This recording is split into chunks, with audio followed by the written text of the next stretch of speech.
revanche, là, c'est une épaisse fumée noire qui commence à nous prendre à la gorge, aux yeux. On voit une sorte de fine pluie de cendres.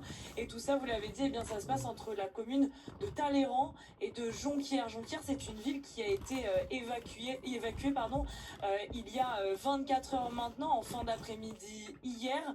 Le feu s'était déjà arrêté une première fois, il avait déjà été maîtrisé. La reprise de feu, eh bien, elle date maintenant d'aujourd'hui. Les habitants, eux, sont très inquiets. On est passé à Jonquière tout à l'heure, on a vu déjà 5-6 maisons entièrement calcinées. Et là, eh bien, comment vous dire que bien, la situation est encore plus inquiétante, puisqu'on ne sait pas à quel moment est-ce que ce feu va s'arrêter. Est-ce qu'il va encore aller toucher des habitations?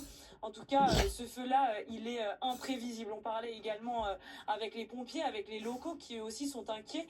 Vous en parliez tout à l'heure vis-à-vis de la reprise du vent. Le vent qui s'est levé, qui a changé de cap. Désormais, il vient vers nous. C'est pour ça que nous aussi, on ne va pas s'attarder trop longtemps sur cette route pour éviter de faire face au feu. Vous le voyez sur ces images également, eh bien, de nouvelles patrouilles de pompiers qui partent aider les hommes déjà mobilisés sur place. On a vu également pas mal de Canadair faire des allers-retours pour aller chercher de l'eau, également des hélicoptères bombardiers d'eau. Tout ça sur la commune de Jonquière, déjà où le feu est déjà passé hier.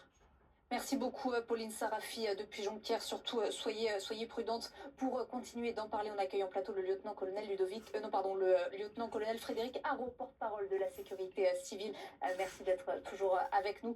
On le voit, des moyens qui continuent au fur et à mesure d'être déployés avec ces images en direct, parce qu'évidemment la situation reste extrêmement préoccupante. Le feu n'est toujours pas ni fixé ni maîtrisé, et puis parce que ça peut aller extrêmement vite.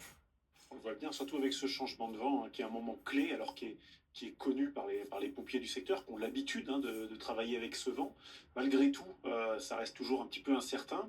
On a eu des zones qui ont brûlé, dans lesquelles on avait encore quelques feux qui étaient moins actifs, et on avait ce front de flamme qui continuait. Avec ce changement de vent, finalement, ce sont des petits foyers qui étaient restés derrière, qui vont repartir dans une autre direction, donc avec un repositionnement de l'ensemble de ces moyens-là.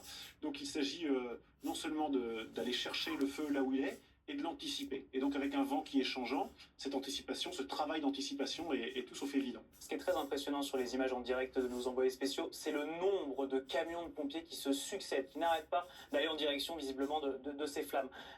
Comment on décide dans le poste de commandement de dire ok, il faut là maintenant, on était à cet endroit-là, il faut passer à cet endroit-là? Qu'est-ce qui justifie d'envoyer des moyens qui étaient